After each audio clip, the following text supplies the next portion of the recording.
All right. Thank you so much to our very distinguished panel. Thanks first to Dr. Wendy Okolo today for starting us off on a very interesting, inspiring foot.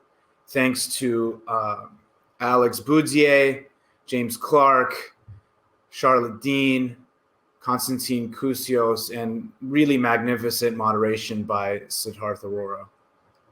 I hope you've come out inspired, stimulated, thinking about this as the beginning but not the end of your journey engagement with us as a community.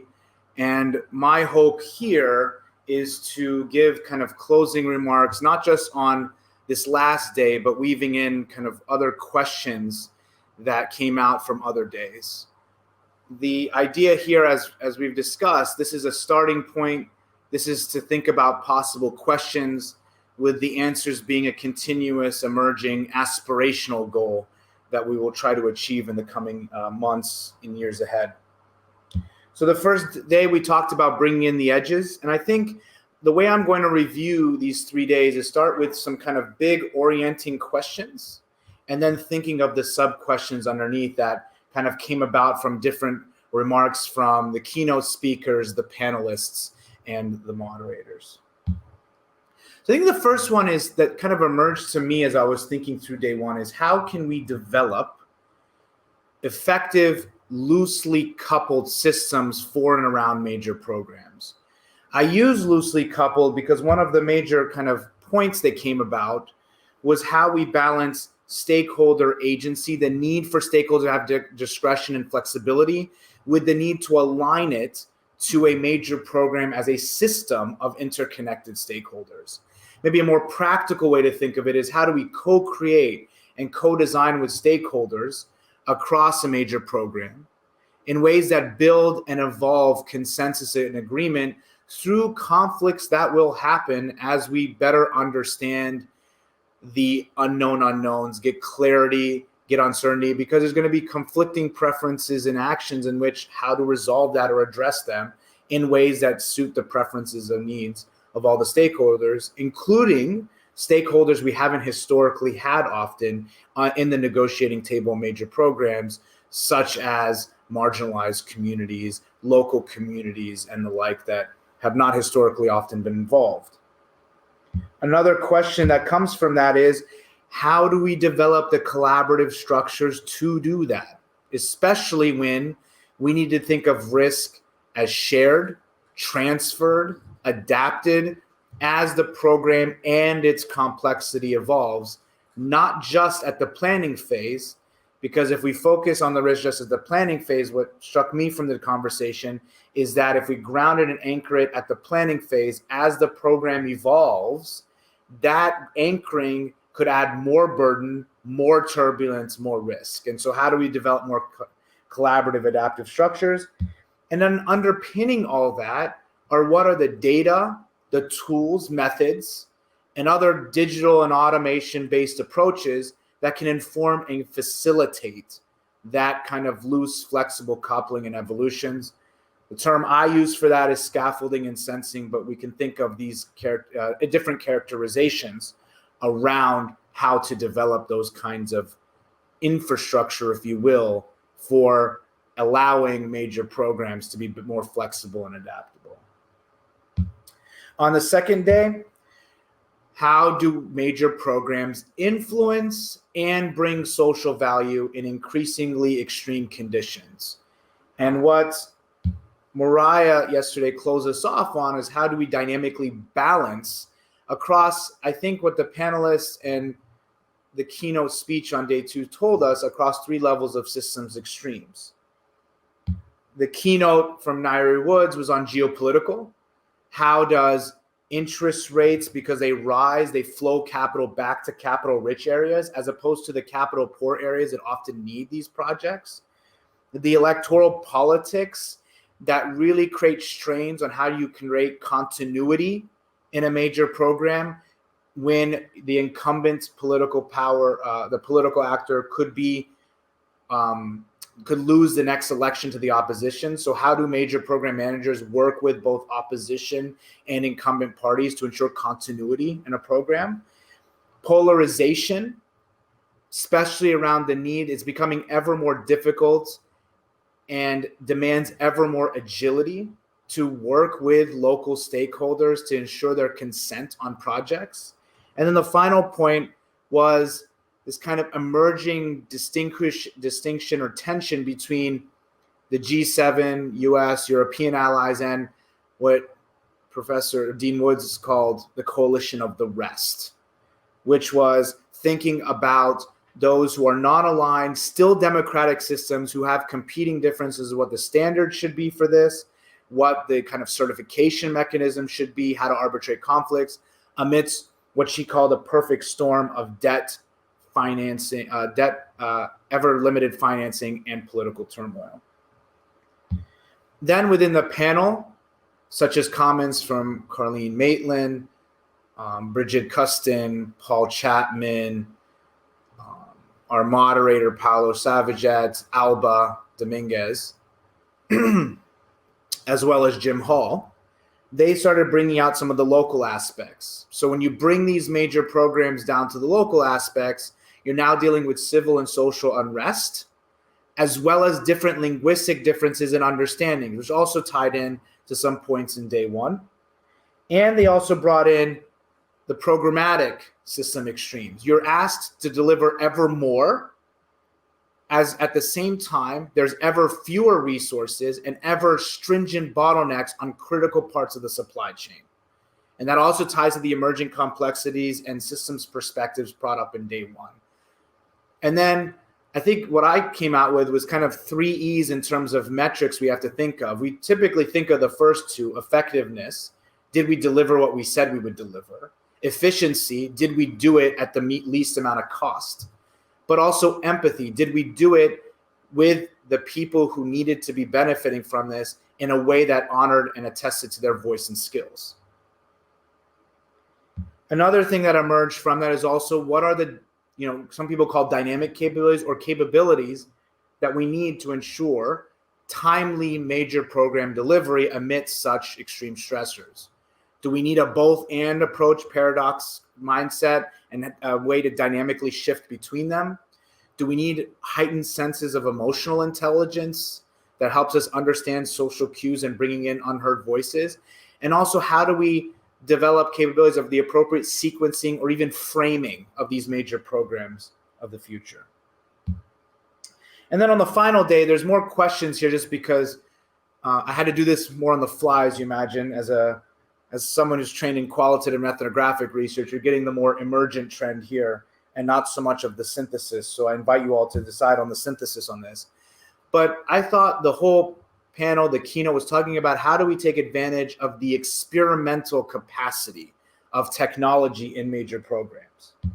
Some of the tensions that emerge is how do you balance between the fact that technologies can liberate or emancipate your conventional thinking, but also demands more precision and discernment. At the same time, you could think of how technology allows you to make more wide-flung connections and also, again, narrow it into specialized focus. How it can help us reimagine what could be done, but also brings us back to the current possible in terms of the tightness that is now demanded in terms of more stringent safety factors and timelines in major program technologies. Another question I think that emerged is the interaction between the technology and the context. How is it tailored and situated for various contextual needs, but also now when you're dealing with experiments, you're adding in the issue of safety. Right. And then the third question is technology, kind of this tension, does technology fit within the existing path or break it? Is it existing and translated into practices in known ways, or is it invented to change the path entirely? And we see this kind of tension play out in across the different remarks from the panelists today. And how do we think of that across different stages of development of the program, even across different sectors, public and private sectors, or even different phases of social life, from, being a youth, playing youth sports, and how does that affect your adult life? Another question is, How do we use technologies to bring together different disciplinary groups, but not let those silos prevent us from jumping above to realize higher order thinking? So how to use technology to integrate and identify the right disciplines and knowledge bases that should be at the table and the right partnerships for making that happen, but using that as a platform that also can make jumps beyond them. How do you balance that dance between existing transformative knowledge and the platform to springboard beyond or outside of them? Another sub-question is, how do you use ever cutting-edge solutions? And with those ever cutting-edge solutions, there are higher demands on addressing longer life cycle costs from the beginning of a clinical study till 20 years in advance. Different inputs in terms of the computational costs that require processing ever big amount of data, and also the stakes in terms of the performance stakes of the output. How stringent do we have to be? How much tolerance we have to getting it wrong? So this ability to experiment and have failures, but how to make sure those failures are safe and within the tolerances acceptable by our needs. And then finally, how do and when should systems screen or speed technologies as disruptions emerge and evolve? And this came out to the fore in the discussions around the COVID-19 pandemic. We can show we have the ability to quickly screen and discern things. So as such, how do we do that? I think we've learned from COVID. But then when do we recognize in future disruptions that we need to have that ability to do so again? And with that, we have, I believe, 2 minutes for any thoughts, and I will then turn it over to Guy for reflection. If there's any comments here about anything else that you found from the few days that we can bring up in the reflection, and then afterwards we'll have a call to action. Okay, so what I'm going to do is just go through quite quickly some reflections and just on the purpose of what we've been trying to do the past 3 days. This is was intended to last half an hour. It probably won't, but if you do have any questions, anybody at all, Daniel's still with me, as you can see. So we can deal with these questions as we go along. We are looking, as ever, for maximum engagement with people. If you do have any questions, anything we've covered in the past 3 days, Daniel will be here to answer them.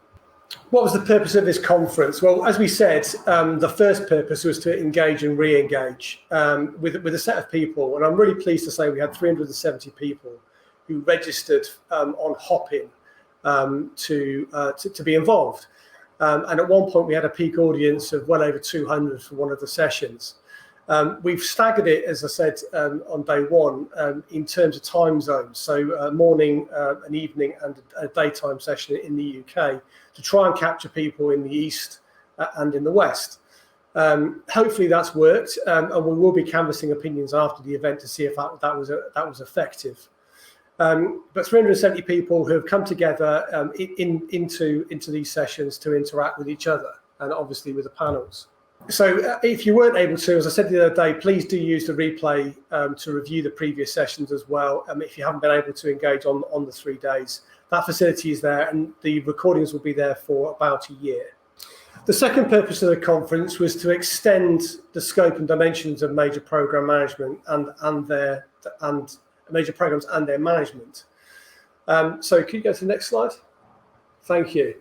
And how do we do this? Well, we've looked at the extremes of new and innovative major programs. That we discussed the challenges of continued delivery. We discussed the risk of rebuilding the plane in the air, the risk and the fear of the new. And another challenge attached to this is building an evidence base. With major programs, the number of them isn't that high. Therefore, they often operate as unique events. If they're not unique, then the data sets that surround them tend to be quite small. And if, of course, we're talking about the future, there is no evidence base or data set available to us.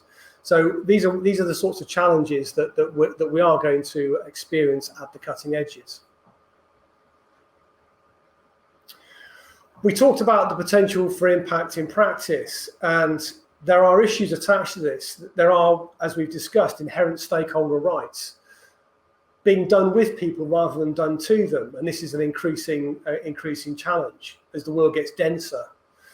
Multi-generational programs, so the difference between front-loaded cost, back-loaded benefits, or front-loaded benefit and back-loaded cost.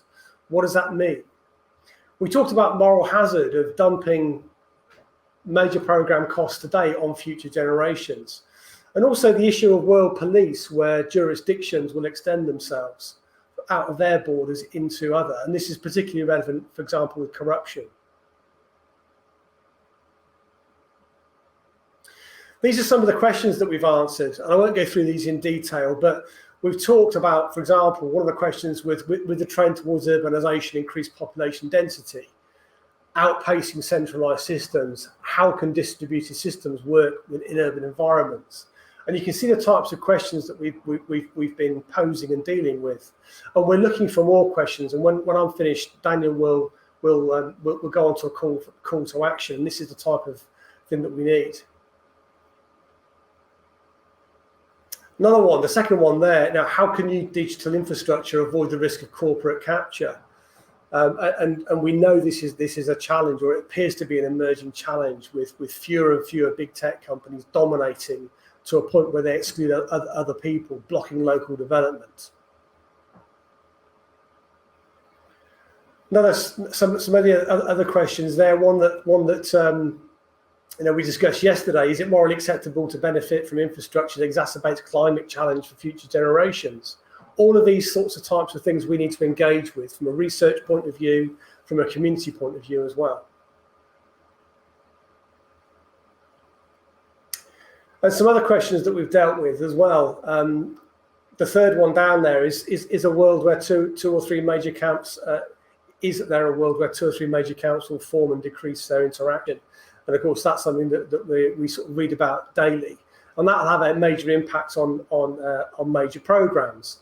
If they require capital bases, if they require technology bases, and people don't want to interact with each other, that's going to limit the pool of talent, and it's going to limit also the pool of opportunity, and that may be detrimental. It probably will be detrimental. So, final questions: are today's governments and voters transferring debt down to generations? We discussed that yesterday. And is there inherent conflict of interest between design and delivery of major programs, particularly meaning the incentives is always towards change and the next new thing? Is that detrimental to users?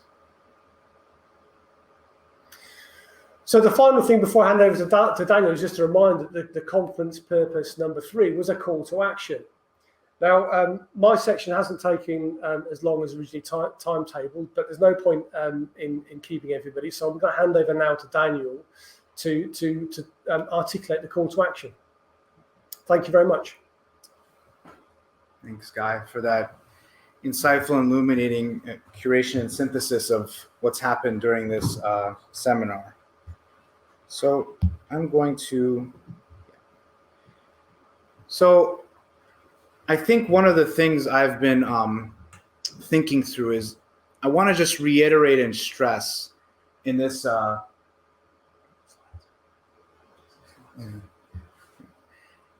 this call to action is that we really see this as just the start of an ongoing journey, not just here in the major program area at Society Business School, but also you in the community. What are the kinds of questions that still come to your mind? What are the kinds of ideas you have? How should that stimulate our curriculum, our teaching, our research? We really, really welcome your ideas, because I think this is where we really see emergent trends. And I thought, taking Dr. Okolo's approach of kind of multimodal communication, one of the things I think I came out with pretty strongly during this seminar is, during this conference, mind you, is the idea to engage and re-engage, to collectively develop thoughts through the tensions that are evoked through major programs. I was struck every single day there's these tensions and dualities that we need to optimize between or trade off. And so I was thinking per Dr. Okolo's kind of call this morning about the different multimodal communications that can be done is, how do you stimulate thought? What's the kind of communication platform that could stimulate thought amidst tensions? And an interesting form of communication, which some of you may know if you've known my background, some of you don't, is through spoken word. And so I've spent quite a bit of time through spoken word. And what I find is useful about spoken word is when you need to generate thought through provocations along tensions, spoken word is a really nice way to do so. It's intentionally designed to be provocative. It's not meant to be the actual reality, but often idealized archetypes that somewhere in between is probably the reality. And so I thought what would be potentially useful, and to encourage you all to think, encourage all of us, not just you, all of us to think differently, not just in how we think about major programs, but also in the ways in which we communicate them. I thought it would be useful. I wrote, kind of as an emergent thing, a spoken word about the last couple of days that I will share now, and hopefully that stimulates other thoughts and could be hopefully a way to conclude. So we'll go ahead and begin. Major programs at the cutting edge for the trailing edge, or for further sharpening the most selective tip of the societal blade. The technical promise or the social potential. Can we print promise, make renewable portable to transport ourselves to a higher purpose? Or will technology tremble before inequality? And will the emerging complexity even allow us to learn the lesson? How do we bring the additive to address our current manufacture of disparity? Or is that the work we leave for another, often the marginalized, untested other? Can we, should we automate the altruistic for the sake of the timeline? Or will the timeline help us transcend beyond the weight of expectation, bias, needs, stressors, doubts, conflicts, systems, or locals wide? Are we predestined to the overage? Or can we create collaboratives that curtail the costs, technical, socio-political, environmental, complexifying the simple amidst increased inflation, amidst opposing political poles, all under the languishing climactic gaze? Does technology liberate, emancipate, or languish, enforce the path ahead, surpass or succumb to our siloed translations, waylay or wither the context around and ahead as we trial our way to the frontier? Forging ahead as we forget behind, all under the corporate public scrutinizing eye, and all under the allure or anguish of the tractable and the cavernous largesse, big data dictations, ingesting impoverished indicators? Or is it tantalizing, transcendent data transformations, flexible, safe, privy, and private to disruption, distraction, deception, and dereliction, amongst social shores known, unknown, long gone, or all too historically present? Ultimately, programs are platforms. They promise, promote good, or help harbor harms. Do we integrate the programmatic level, systems to stakeholders, or do we disintegrate into separate myopic horizons? Where are we on the dividing line of these systems and tools? How do we dynamically embrace the enchantment across several magnetic poles? Will our technologies tackle or traumatize? Will we synthesize or supplant our stakeholders, especially those historically not seen with a stake? That is up to us, all of us, and what we want the next gen programs to do. Do we want them to help us fantasize forwards or retrench reversals? And with that, I leave it to you all for any final comments. I think the best way to start a move forward is to recognize that we're only the first voice and that you all should be the final voice. So we welcome any reactions, reflections, and thoughts to today's and past days' events from the conference. Thank you all for joining us. As always, just to reiterate, we'll be here for, I think, we're right now at 3:30, so we've ended a little bit earlier, but happy to have more discussion. Yeah, I'd be happy to share it, sure. And thank you all for attending and being so engaged and insightful as well as incisive in your remarks and reflections. I think if we continue having the kind of vibrant communication we have as a group, I think there's boundless horizons of what we can achieve as a group and aspire towards in the next upcoming months and years.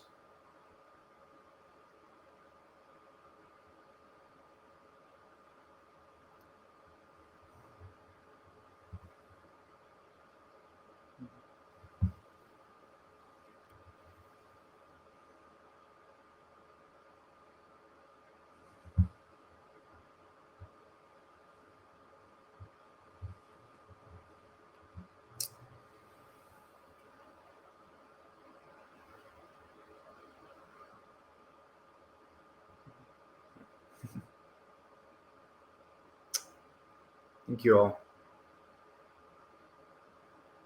So maybe we'll give a few minutes, and hopefully us giving you back 30 minutes can help you get through some email morass and other things that you've been kindly deferring to join us on this conference and work.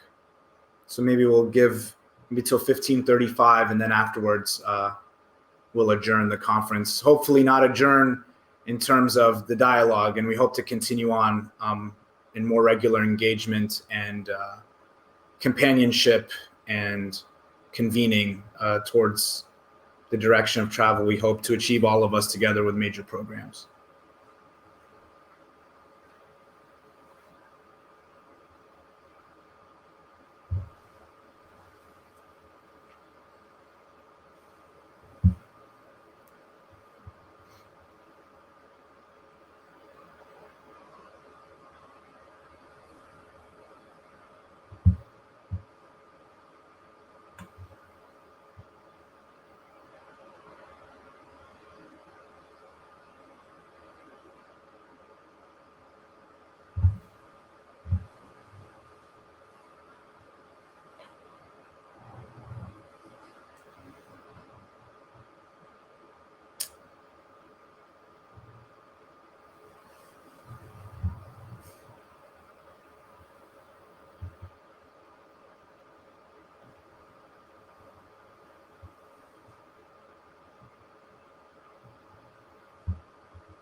As you see, the comments are streaming forward. Thank you all for continuing to leave your own lasting and starting points, initial discussions of what we can achieve, and hopefully we can continue the momentum forward as we think about what major programs of the future means to each of us, and how we can promote that, and how at Oxford we can help you realize your vision and hopes for the major programs you all are managing and working through.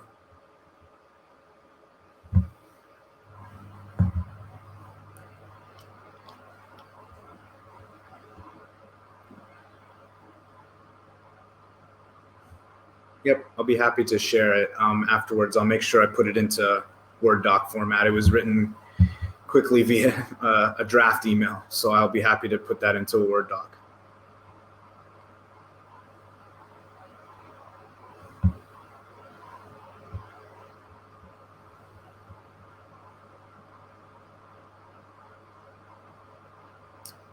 Yeah, to reiterate Mark's point, I really do hope that we all stay in touch. Please engage with me. Please email. We could use your ideas, your suggestions.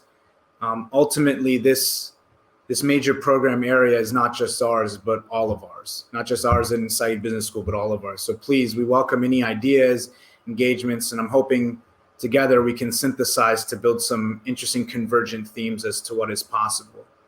And we really want your different diverging views on that, because it will help us be better.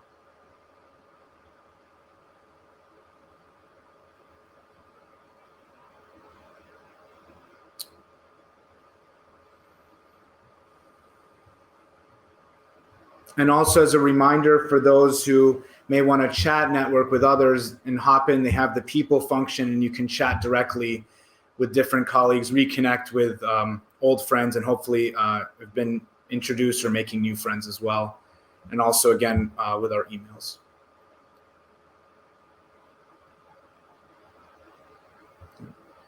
Yeah, and very much thanks to the panelists. Tremendously gracious with their time and insights amidst what I know was extremely busy schedules. So very appreciative of their time and talents brought to bear on this.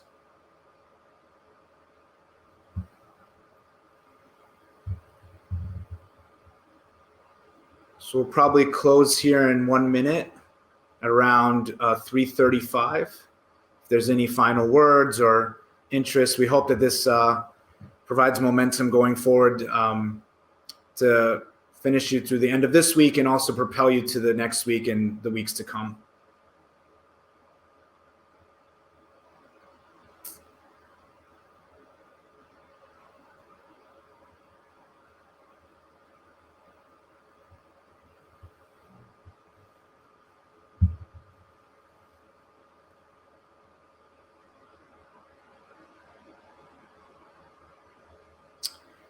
And with that, it's my humble pleasure to bring just this chapter of our time together to a close. Again, we hope this is only a start, and we wish you the very best in your major programs going forward. And we're really excited to look forward how we can facilitate or help in advancing those projects forward, and your thoughts and ideas of how this group is not just our group here, but also your group that you feel a passion with, a continued presence with, and also a place of stewardship, collaboration, and companionship. Thank you so much, all, and we look forward to seeing you all in person as you come through Oxford or in future events. Thank you so much.